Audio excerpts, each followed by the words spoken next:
이제 부부가 연합하여 육체가 하나가 되었을 때 자녀들이 태어납니다.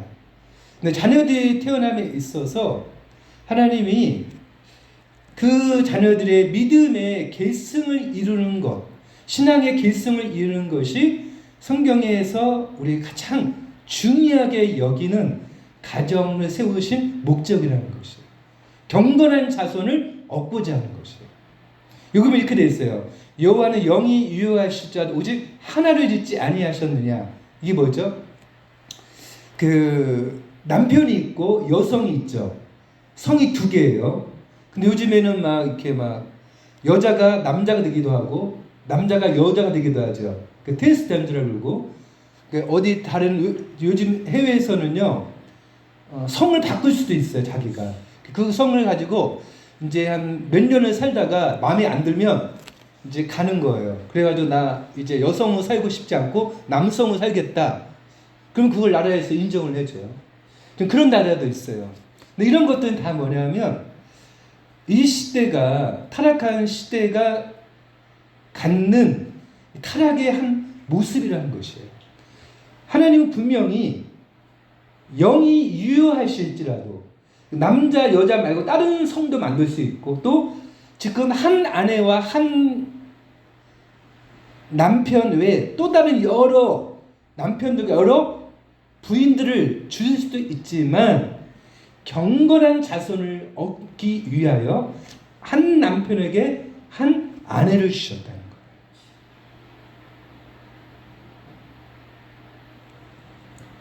그것을 위해서 부부가 믿음의 결혼을 해야 합니다. 도대체. 그리고 믿음의 자손을 생산해야 돼요. 이것이 예수를 믿는 사람들이 해야 될 가장 중요한 목적이고 평생 다른 거는 내가 타협하더라도 이거는 반드시 내가 내 생전에 하고야 말겠다고 하는 간절한 주님 앞에서의 그 눈물과 부르짐이 필요한 것입니다. 하여튼 이것이 지금 한국 교회 안에서 제대로 이렇게 이루어지 못하고 있고 그것이 우리의 아픔이기도 합니다. 그리고 자녀들이 믿음의 결혼을 하는 것, 첫째. 그리고 믿음의 자녀를 생산하는 것. 믿음의 자녀들의 신앙의 계승을 하는 것. 이것이 가족을 이 땅에 세우신 목적이라는 것이에요. 이것도 이제 대부분의 이제 예수 안 믿는 분들을 위해서 결혼도 안 하고 자녀 생산 안 하기 때문에 요즘에 보면 예수 믿는 사람들이 이것에 대한 이제 그 안타까움과 고민이 많아서 3명을 낳는 가정들 의외로 많아지고 있어요. 목회자들 중에서도 꽤 있고요. 제가 부교육자로 있었던 그 영광교회라고 그 녹번동에 있는데 얼마 전에 제가 소식을 들었는데요. 그게 이제 담임 목사가 이제 새로 젊은 분이 오셨어요. 근데 언제부터인가 결혼을 하니까 그 교회 나오는 젊은이들이요 아이를 셋을 낳는 것이 유행처럼 퍼지고 있어요. 지금 유행처럼. 제가 이렇게 키웠던 그 제자들도 거의 3명을 낳았다고 소식을 이제 들었는데 너무 기쁜 일이죠. 왜? 이렇게 이제 계속 이렇게 가면은 예수 안 믿는 사람들은 결혼을 안 해. 자녀를 안 낳아. 그러면은 예수 믿는 사람들은 결혼을 하고 자녀를 셋씩 낳아. 그럼 어떻게 돼요? 믿음의 신앙의 계승을 하고 이 땅에 새로운 변화가 있을 수 있는 것을 기대할 수 있거든요. 그게 물론 시간이 꽤 걸리겠지만 그 교회에서 또 한 가지 하는 일이 뭐냐면 아기학교라는 걸 해요. 아기학교. 그래서 목요일날 10시부터 12시까지 2시간 동안에 이제 그 생후 19개월부터 48개월 되는 아이들을 이렇게 받아서 평일날 어린이집이나 유치원을 보내는 것이 아니라 그 믿지 않는 그 그 가정들인데 대부분이 믿지 않는 단어들인데 근데 교회를 보내는 거예요. 아기 학교를. 왜? 아기 학교를 가면 뭐 하느냐? 예배를 드려요. 예배가 우선. 그 예배를 드리고 그 외에 뭐 체육 활동, 미술 활동, 그리고 이제 뭐 만드는 거, 음악 활동, 그리고 가끔 이제 소풍도 가고 그러거든요. 근데 그게 너무 좋아서 예수 안 믿는 그 젊은 부부들이 이 번호표를 이렇게 받고서 대기하고 있대요. 근데 교사들이 보니까 제가 쉬어보니까 10명이 넘더라고요. 10명이 넘어요. 그걸 통해서 이제 기독교의 선한 영향력들이 흘러가는 것이거든요. 교회가 또한 그걸 통해서 이제 성장할 수 있는 아주 좋은 도구가 되고 있다는 것입니다. 신앙의 계승은 지금 시대에 너무 중요한 가치입니다. 또 하나 제가 들었는데 이번 주에 지방에는 어느 이제 교회는 성도가 200명인데 어린이가 200명이에요. 그리고 그 부모들은 다음 세대 아이들의 그런 다음 세대를 위한 것에 목숨을 걸었어요.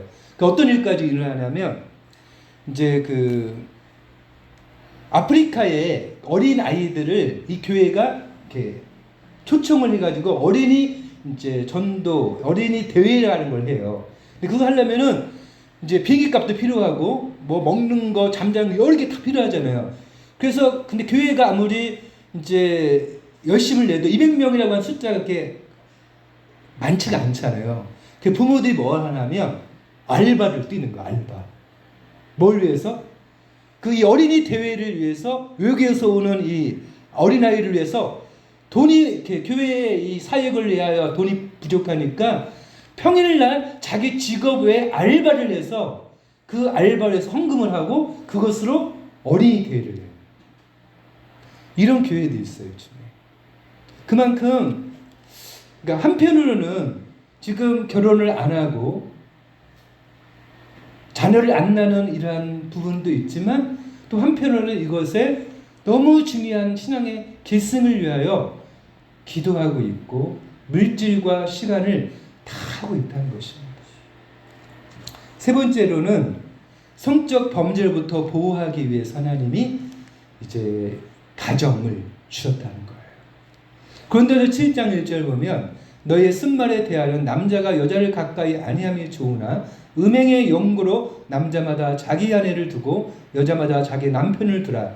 서로 분방하지 말라. 다만 기도할 틈을 얻기 위하여 합의상 얼마 동안은 하되 다시 합하라. 이는 너희의 절제 못함을 인하여 사단으로 너희를 시험하지 못하게 하려 함이라.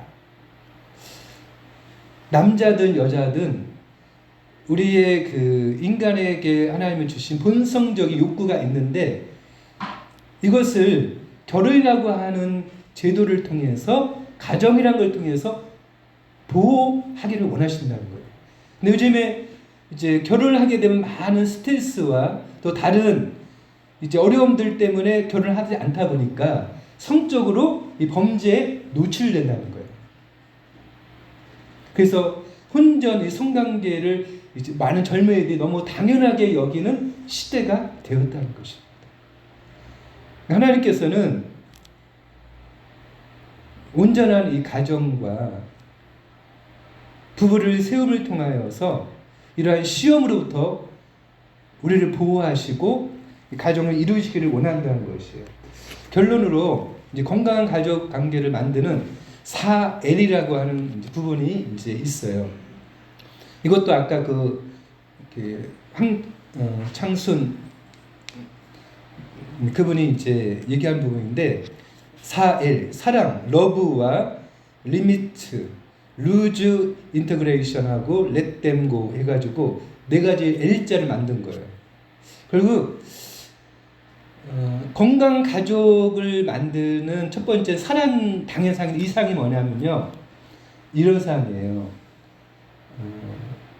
있는 모습 그대로 받아준 사랑입니다. 있는 모습 그대로. 너 변해.